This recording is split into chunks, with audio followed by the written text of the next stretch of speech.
everyone, welcome to my channel. My name is Hannah OJ and this is a review of season 1 episode 3 of The Other Black Girl, so let's go. So they take us back to Newark 1976. Diana and Kendra are teenagers. Diana is braiding Kendra's hair and they're sitting on some steps, probably in their neighborhood somewhere. So they're talking about Kendra going to Harvard and how much Diana is gonna miss her bestie when she goes to Boston. So it's clear this is the episode where they're mapping out Diana and Kendra's history as friends and how they got to today. And they're going all the way back into the 70s. So they're starting to spill the tea just slowly now. In the present day, Nella walks outside her front door and she sees this manuscript and there's a post-it note on it that says, "Saw you forgot this, H." So she knows that Hazel has come to her house to drop it off for her. Nella seems really weirded out because Hazel lives in Harlem, which is like over an hour away on the train. So she's coming pretty far out of her way to do such a nice favor. So her boyfriend, of course, is like, "You're overthinking it. She was probably just being nice. People go places. She might have just been around." But I would have been weirded out too. I don't think it would necessarily be dropping off the manuscript, because if you're somebody that I feel like is a genuine friend, I probably wouldn't feel like that about Hazel at this point because of what happened the first day I met her. But let's say it was a normal person and we're getting along great. I wouldn't really think it's weird that you stopped to give the manuscript, because I would also think you might have been knowing that you were going somewhere in Harlem and left the office after me and saw that I left the manuscript and just decided to bring it with you. Some people are just really nice like that. But I would have been a bit like, why didn't you come in? Do you know what I mean? Like, I'll be wondering, did you stop off at my house really late to deliver this? That's a little bit weird, because I would think that you would just knock on my door and give it to me like a normal person and we talk, have a drink, and then you go about your way. So I think that would be the part that was a bit weird. That I'd be like, when did you stop by? How late? When Nella sees Hazel at work, she said that she was at a bar in the area and she thought she'd stop by and bring over the manuscript. So kind of like I was like, yeah, if she already knew she was going to, if she was a normal person, if she already knew she was going to the bar, yeah, it's plausible that she could have seen the manuscripts and said, let me just go give this to Nella on my way there.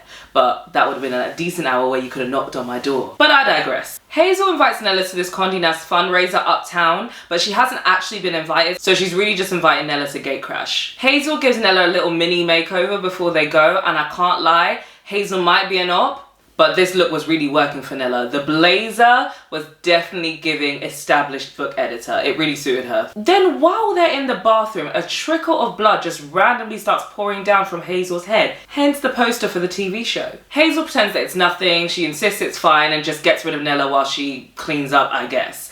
And then Nella just never brought it up again, which I thought was crazy. How does your new friend just randomly start having blood trickle down from her head and you never at any point ask her, hey, are you okay? Like, are you all right? Because I've never seen that before in my life and that's quite concerning. Like, how can there just be no follow-up conversation about it? Anyway, they bring us back to 1977 now, and Diana is visiting Kendra at Harvard. Kendra is telling Diana that sometimes she feels like everybody's staring at her. Diana is trying to make her feel better, saying it's just white people being white people, which is not untrue. That's most likely what it is. In this day, Kendra's probably one of the only black people at Harvard. She also suggests that she transfers to a different college. And Kendra is like, nah, I wouldn't do that. Like, I'm lucky to be here in the first place. Like, you just don't get it. And Diana gets a little irritated at that point. She's just like, I'm just trying to help you, sis, but whatever. In hindsight, it might have looked like this was a pointless scene, but I think that they're trying to plant a seed that it was giving Diana's kind of always been a little bit jealous of Kendra. And that's maybe a reason how all of this came about in the first place. Obviously, as everything goes along, we'll get into the story deeper and we'll go back to that theory. But I think that that's what they were trying to tell us with all these flashbacks. In the present day, Nella and Hazel are now at this fundraiser. Hazel sees this black guy that's wearing a hat that's like a combination of a cowboy hat and a top hat. Very reminiscent of Indiana Jones. She's pretending that she knows him and she's like, oh my god, when did you get back from London? Oh wait, you're not Pharrell, never mind. Saunters into the party like it's nothing. And Nella's like, how did you know that he was in London? And Hazel's like, girl, it was the hat. If he wasn't in London, he was definitely trying to pretend like he was. And I just had to highlight that for no other reason other than, is that what you lot think that we wear here? I just want to know which of those writers wrote that and why. Why would anybody think that because that man was wearing that ridiculous hat, he must have been in London? Nobody wears those hats here. I'm just, when I was rewatching it, I was just like, huh? Why the fuck would you think that? Like, I did not get it. Just when I think that things such as social media has made the world quite a bit smaller and has contributed to more authenticity where it comes to representing England and the UK on screen in American TV shows and films, I see shit like this. Like, it's just like, girl, what? Okay. And by the way, before you lot start getting any ideas, not every man in the UK wears those hats, those grandpa hats like in Peaky Blinders either. Just on the off chance that somebody that writes the show looks at my review and tries to replace it with some other accessory for the head. No. Nella starts talking to this black woman at the party, and it turns out she produces her favorite podcast, which is hosted by this black guy who seems to be some kind of social activist, a very fine social activist. His name is Jesse Watson, and Nella loves him. She tells the podcast producer that she works for Wagner Books, and she's actually DM'd Jesse because she just knows that he has a book inside of him. I just love how passionately Nella talks. You can tell she really loves books, and she's in the perfect job, just in the wrong workplace, and we'll get into that. Anyway, the producer agrees that Jesse has a book inside of him, but she isn't really feeling the idea. She says that Wagner isn't the place for Jesse. They haven't had a black book editor since Kendra Ray like a million years ago. Nella says she knows about Wagner's bad reputation firsthand, so she knows that it's well deserved, but she's working hard to change it from the inside. And the podcast producer is like, yeah, I have 15 years on you and I admire your whimsy, but I just know that some shit just never changes. What I will say is that I did really like Nella's approach. I like the fact that she opted for honesty and she didn't try and sugarcoat or bullshit her, and was very honest and upfront about the fact that Wagner has a problematic, discriminatory culture. But Nella really is wasting her time over at Wagner. Their culture is like that because they want it to be like that. They have absolutely no intention to change it. If they did, they would have more than 2 black people within their office in 2023. Both in assistant positions, not editors. So facts like that in this climate where people all over the world are amplifying how hard they're working to change these kind of systems, and they are just literally coasting by with all their white faces and absolutely comfortable, it's because they're comfortable with the way that it is. It's really unfortunate and sad, but you do get to a point where as a black person, you just have to realize that there are just some spaces that aren't for us. We are wasting our time in working hard to change certain spaces because they don't want change. Off the back of this conversation, Ella needs to have a think, so she goes to the corridor and sits on the stairs, and then she gets a phone call from a private number, and it's this random girl's voice, and she thinks it's Hazel. So the girl's like, Hazel? Good luck.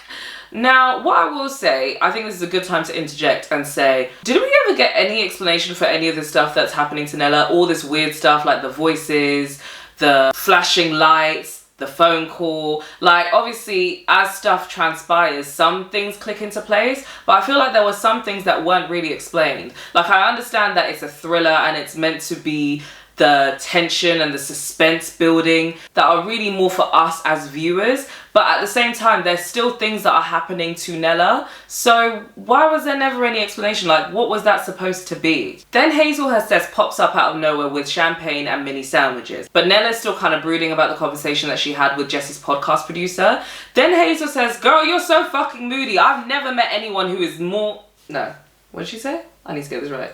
So Hazel says, you are so fucking moody. I've never met anybody more clearly a Cancer.